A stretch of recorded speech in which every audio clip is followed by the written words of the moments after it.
something dirty, and you need your vacuum to smell good, what you could do is, instead of going and throwing out the vacuum and buying a whole new one, what you can do is you can go ahead and use some cinnamon powder.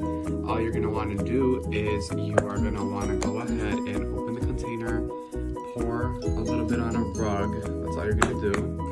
And what you're gonna do is you are gonna turn on the vacuum it up, and then you're gonna pour again, but you're gonna make sure you use the hose.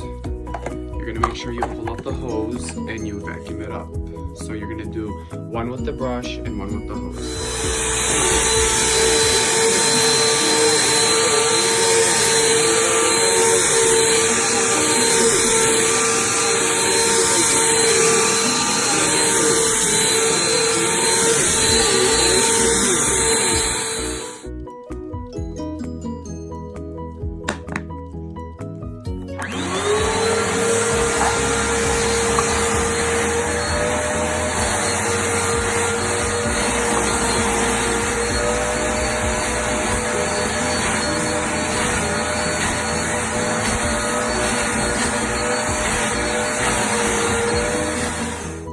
Alright you guys, I hope you enjoyed my video on how to get your vacuum smelling good. Stay tuned for more videos guys. Take care everyone.